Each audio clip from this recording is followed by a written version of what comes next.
Okay, hey everybody, this is Grace. Adam and I just got home. He's in the house from, we went to eat and I stopped off at Dollar Tree again.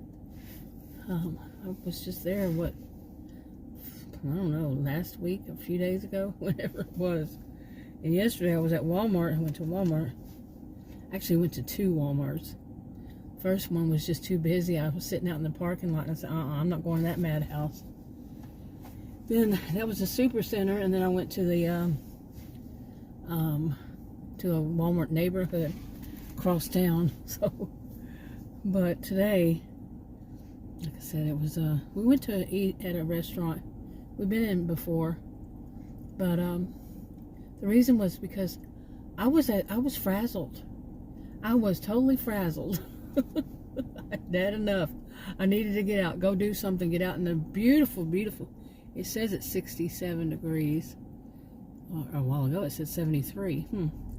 It's February 16th, 2026 at 2:07 p.m. here in Dallas. I mean, a suburb of Dallas, northeast of it. Anyway, we went to a Tex-Mex restaurant we'd been to before, like I said, and I sort of chilled out. I got fajitas, steak fajitas, my usual. And this time they had some churro beans. I did, see, we call them pinto beans. So me and my family of origin, I never heard them.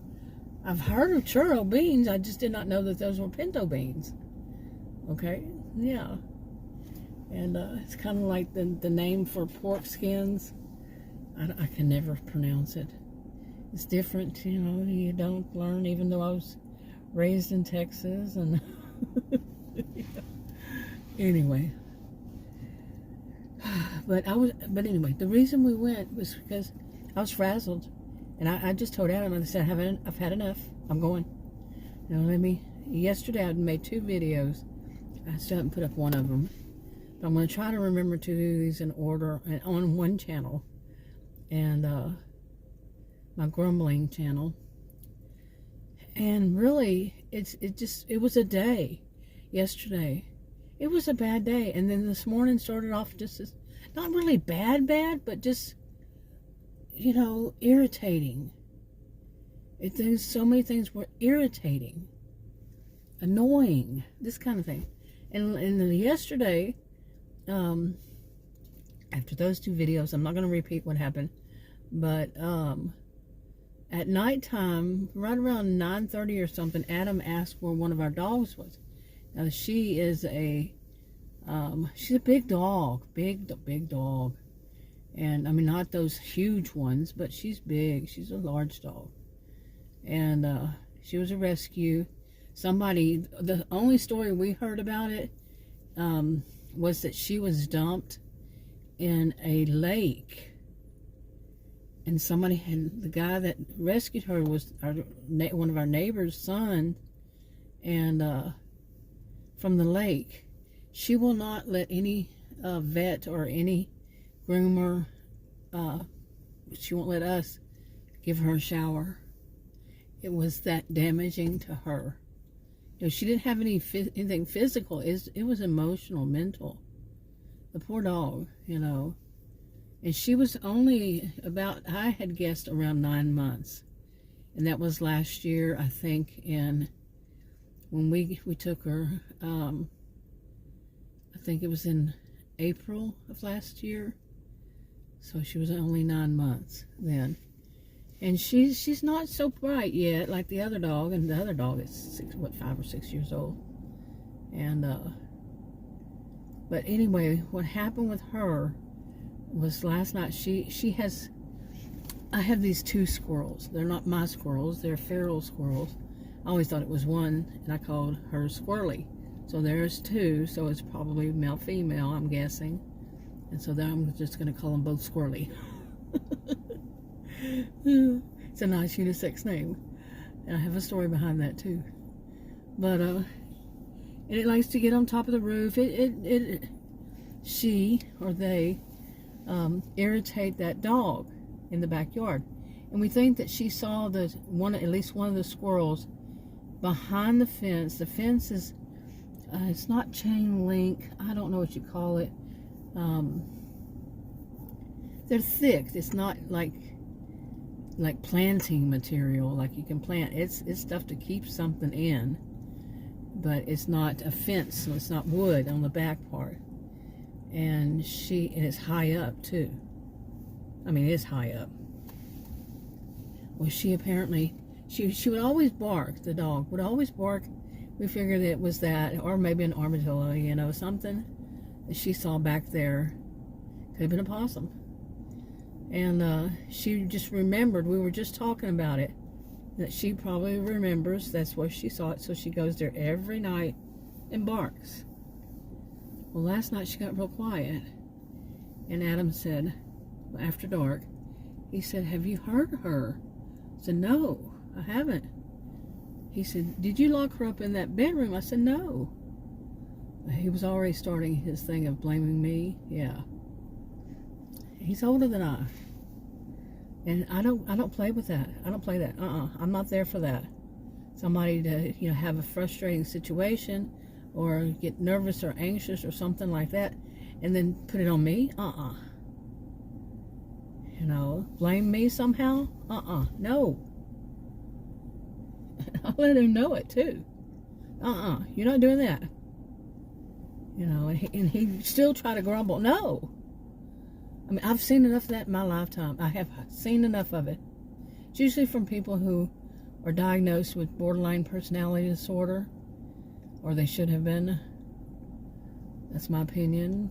That's not my, I don't diagnose anybody, but I know some were actually diagnosed and some who are just like that.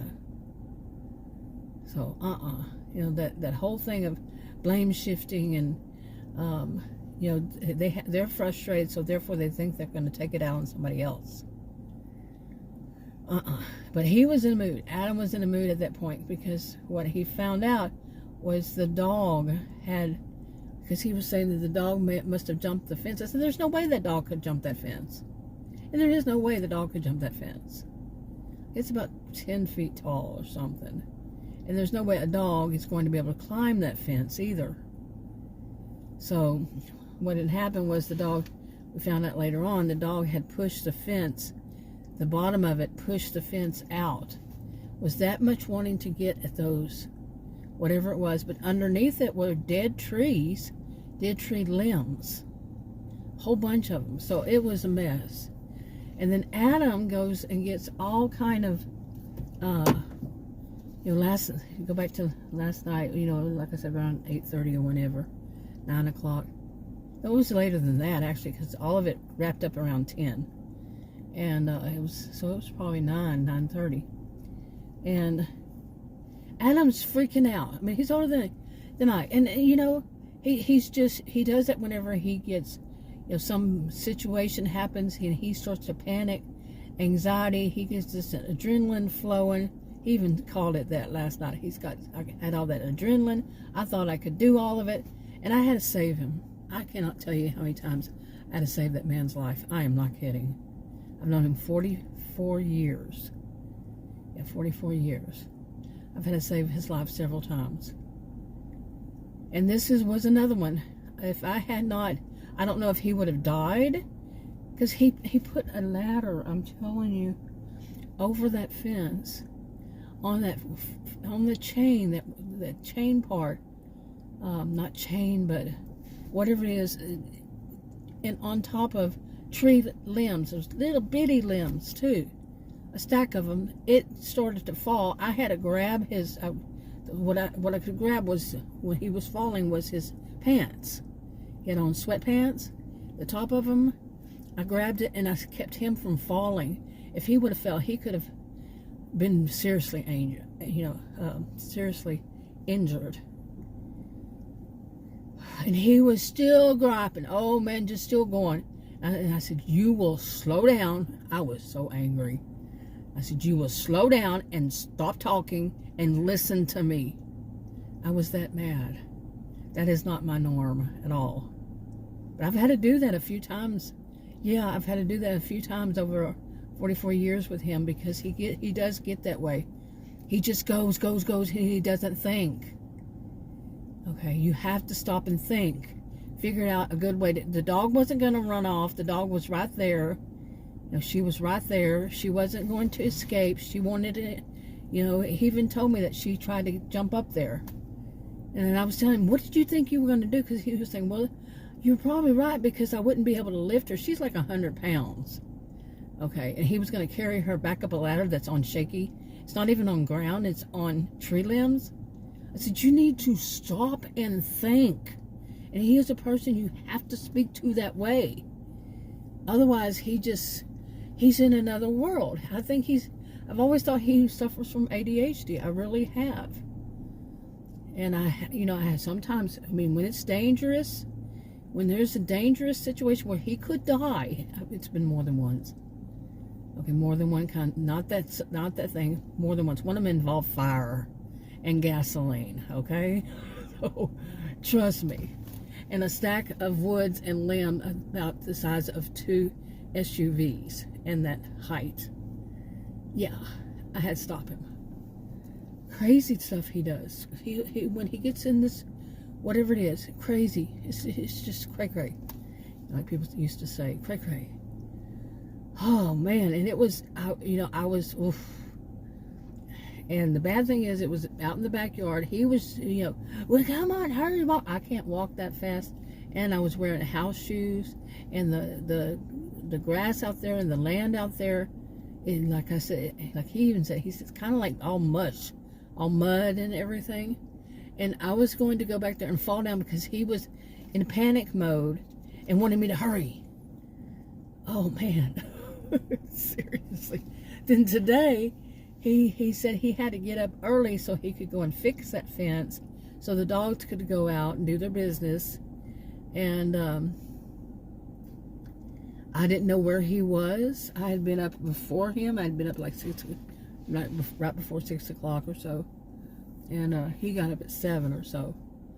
And I went back to bed. I didn't go back to bed. I went to lay down. And because I was still tired. I'd only slept a few hours. And he left. I didn't know where he was. I don't know if it was that time or the next time. Well, I got up to try to find him. And I'm like, oh my goodness. And I was stomping around. I have to laugh at me. Nobody was around, luckily. And I was stomping around and saying, it's never anything normal. I was blowing off steam, man. I don't believe in bottling anything inside. You're bottling it up. Nobody was around. But it's true. Adam and his family of origin and the family they have now, these people are filled with chaos. They're very chaotic people. They're the types, they want to do everything against the rules. The rules were not meant for them. They want to buck the system. They want to, they don't want to have to do all that like all that paperwork or all that this or all that. Let's just do the shortcut. Let's just get, and it causes more problems. You can figure that out. And the rules aren't going to change just for them. And that they will not see that. They think that they are the smartest people on the planet. They really do. Now, you talk about group narcissism, collective narcissism. My goodness. They are the poster child, the poster family. And I'm talking about their family and their cousins and their aunts and uncles and nieces and nephews, and theirs too. The other side of the family's theirs, and on and on. I think he said one time there was 200 and something family members that he had when he went to visit. It's overseas on the other side of the country, other side of the planet, and he said he visited with like 200 and something family members, extended family, blood kin family members, and their spouses and family and their kids and their this and their that, and they're on and on. And I don't think my family's that anywhere near that. But hey, I didn't know my cousins had other cousins for the longest. So weird. Oh boy. Because they never mentioned them. Never. But anyway, last night, last night, after those other videos I talk about, I was frazzled. It's not like it was big things. It was just little, small, irritating things over and over and over and over. And that wasn't all of it. It was just what I put on video. And then I didn't put this on video. I'm putting it on video now. How frustrating that was with the dogs. With the dog. Okay, it was on the other side of 10 feet tall, if not bigger, not taller. And Adam wasn't thinking. I was having to try to think, and I don't know what it's back there like back there. He does. I don't. I've never been back there. And there's a part of a road where the road ends. And I said, go down there, and come up here to get the dog. Go behind all the houses, come up behind the fences, because it's a ranch back there. Okay, and I said, do that and bring the dog back with you. So he did that. I got my car, had to go in, get everything turned off. I was cooking myself something to eat. I needed some protein, and I hadn't had enough protein, and was really low on protein. And I have to watch that, given I'm anemic and all this other stuff going on. And so I had to, shut that down, get myself, ready to go somewhere with my purse and all this. We don't just get to run out. I don't know any woman that just gets to run out the front door. And we have things we wound up having to do. And plus the dogs, I had to separate them, the dogs in the, not the dogs that time, but put one in another room. He was throwing a temper tantrum. It was a mess. And I get down the end of the road to see, so I could shine the SUV lights on Adam. And he came out and said, you can't do it. They have a 12-foot fence. He said 12 foot. I said, 12 foot fence? I used to walk back there, walk the dogs, and I'd go and check out that place. I'm like, where they had that? He was, I'm like, dude, chill. I'm not taking this crap. And he makes a bad situation worse. And I was livid. And for me, when I'm very angry and everything, some people would just laugh at it, but oh no. So anyway, he came back and said that he was going to have to go back over that fence, and he did it this time. I am serious. I'm telling you. He does not think when he's doing these things. He doesn't think. And he's older than I am. I'm 62. And so, there was nothing I can do. He's going to do it no matter what. And the reason I say things and the way I sound about him is because I had to rescue him one time. He was on the roof of our 2-story house that has a lot of arches and this stuff, and he couldn't get off of it. He had a panic attack. He got up there. He went into a panic attack. I went in to go call to get my phone to call the fire, rescue. And he managed to get himself down before they got, before I called him. Because I told him I was going in to call him. And for him not to even move. This was, I don't know how many years ago, but he doesn't think. He decides he wants to do something. And when there was something on top of the roof, he wanted to fix himself, or, like maybe a shingle had been blown off or something. It's a new house, new roofs and all this stuff. And he was going to do it all himself. And he's out there, he's telling me, well, what, last night, well, what could you do? I said, you call. I said, the last thing I remember is you call rescue and ask them. This is a farm back there. It's a horse farm. And, yeah, they call them horse farms. I never heard that before. I would say horse ranch. I don't know. I don't know what you would call them. And, but they also have, and the bad thing is they also, every once in a while you'll hear coyotes get back there. I've had a coyote on my front door. Okay, I came home from a grocery store and the coyote was at my front door. It was so sad. It was so sad looking, so hungry looking, you know. We displaced them. All of us have houses out here. And you'd hear them at night with their babies. Oh, so sad. They're so hungry, you know. But anyway, so there could be coyotes back there. And Adam's just not listening. Okay? I told him again, how do you think you're going to get the dog up here? He got himself down there and said, how do you think you're going to get that dog up this ladder that was on shaky limbs? Okay, it wasn't touching the ground. So then he says, he's grumbling and all this stuff, you know, being rude, and so I'm not listening to this. I was frazzled. I was no. You know? And he said, well, give me the lamp. Now I can't even think of the name of it. Oh my goodness. The light, whatever. It's an interesting shaped one, not your usual one. But so he said he was going to walk back down there with the dog. You know, she was there. She did not run off. There was a couple of times I was afraid she was going to. And he said he'd walk back there and see if he could get over that 4-foot fence. I said, what do you mean 4 foot? You said 12 feet.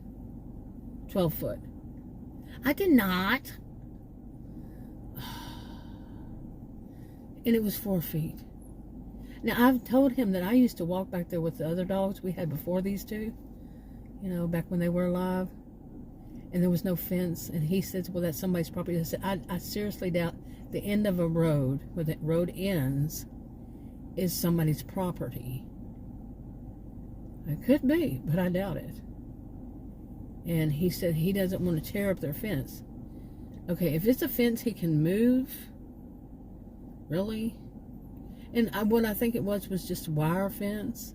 Just to, you know, like you can put wire against your regular wooden fence and put some cucumbers on it or something. That's not what ours is, but I'm thinking that's what that was. And so that's what he did. He went down there, and I got back in my SUV, went back around and turned the lights on. I mean, I had the lights on, but turned the lights on where he was coming back through, and he got her out of there and back home. She was apparently sick this morning. You know, when I was up, I went back to sleep, tried to go back to sleep. He decides that's a good time for him, knowing that what the other dog's going to do, and he left both of them in that room together, and he shouldn't, because the other dog was just in $660 worth of kennel because it attacked her in the house.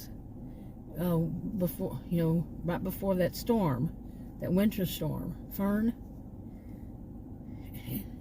where's his brain? And they are not supposed to be left together alone, period. She got sick today. This is today, all over the floor, right in front of the little gate we have. And I get up. I had to wake up because the other dog, the one who's like 6 years old, was throwing a temper tantrum, which is, Adam knows he does that. Adam knew I was trying to sleep. Adam knew, I just told him a few days ago, don't do that again. I'm trying to sleep, and you're leaving the dog right there next to the door where I'm sleeping. We have this big house. So he just left the dog on the other side of the fence. The fence is right there. And he's out fixing that fence. I'm serious. I thought he already did that. Yeah. No. Oh my goodness. It just goes on and on.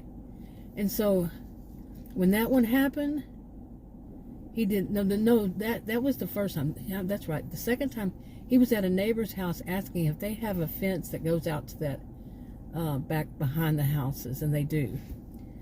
And because he said, he told me last night he thought that one of them had said that, but he knocked on their door and they weren't there. They were asleep. So it was right about 10 o'clock. They might not, just didn't want to answer the door for him. But anyway, the next time he was over there and I was trying to sleep, he knows not to do this. I am very, I don't wake him up. I don't, unless there's some emergency, I don't make noise. I don't let the dogs drive him nuts, nothing like that.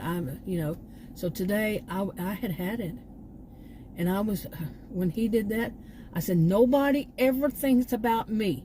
And I was off. I was upset. And I packed, got myself dressed, had changed clothing. And actually it was just the pants. The pants I had were basically something to sleep in. And not pajamas. It's a thing. Got ready, walked around, walked out to my car. I didn't even say bye. I just walked out to my SUV and got in it, and I was livid. I was livid. This is ridiculous. Nobody thinks, okay, that's not proper. Don't do that. Don't make noise. Don't do this when somebody's trying to sleep. It's all about them. Livid. And anyway, I sat out here for a while, and then I called him and said, you're going to come out here and we're going to go get something to eat. He said, well, I didn't know you were wanting that. Go somewhere. Because we had already discussed that he was going to go get some catfish. But he didn't do it. He does it whenever he gets around to it. That's not how it works for me. That is not how it works for me. I'm diabetic, and I take pills and insulin. It's not going to work on his schedule. And he has been getting to this thing that everything has to be when he wants to do it. That's not how the real world works. Okay, but he thinks this way. After he retired, he got really bad like this. It's been, September was a year. It's January. It's February now. I'm drawing the line. I have drawn the line. This stuff is stopping. He does also this mansplaining crap. About stuff he knows nothing about and I do. Like housework. How to keep a home, how to buy groceries, how to cook meals, yeah. He's gonna mansplain it to me? No. So I've drawn the line. I've drawn the line. That's over. No more. I was so upset. There's a lot of other things going on too that I'm upset about. And plus I'm waiting on a medication to come delivered. It's supposed to be delivered to me. They didn't tell me whether it was going to be in person or through the mail. Maybe they don't know. I think it might be their first time to order. The doctors, it's a specialist, their office.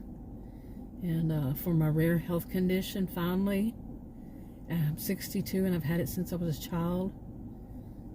Yeah. And all this stuff going on, and I have so much stress. I don't need more. I do not need more.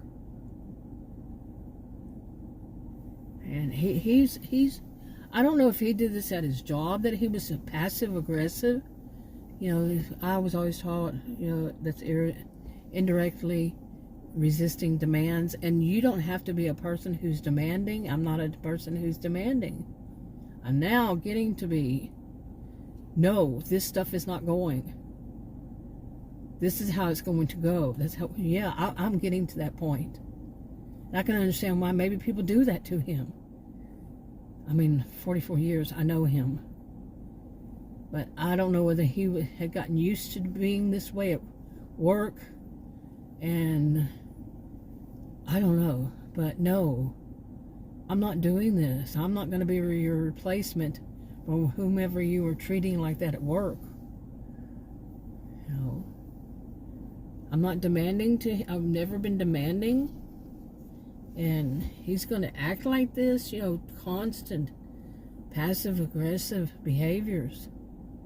and kind of teenager-like. I mean, I am not new to this planet. You know what I do videos on? Yeah. I've never been fooled by it. Never. And it was just too much. Like I said, really. And we just now got home. We had some food. I needed to get out and sit somewhere, and like I told him on the way there, I want it to stop being chaotic. I am not going to have a life filled with chaos anymore. You know, anything that has to do with his family, by the way, oh my goodness, total chaos. And he's part of that family. And sometimes dealing with him is total chaos. Sometimes dealing with my family is total chaos. I am like the people have said, calm, cool, collected. My mother would say, you just tune it all out, don't you? She was talking about my siblings and they're screaming and yelling and cussing. One of my sisters, how did she put it? Fussing and fighting and something like that. She throws different words in, changes it up, but yeah, she's got a little rhythm going with it. But it's true, and she's the one that usually was doing it. And enough is enough. I'm 62 years old, and one of the reasons I have this health condition is that kind of thing. Being around chaotic people, really. Seriously.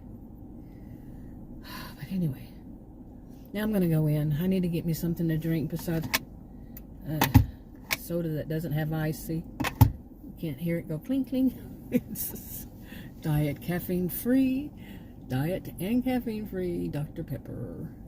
Anyway, wrapping it up. Talk to you on another video. Bye.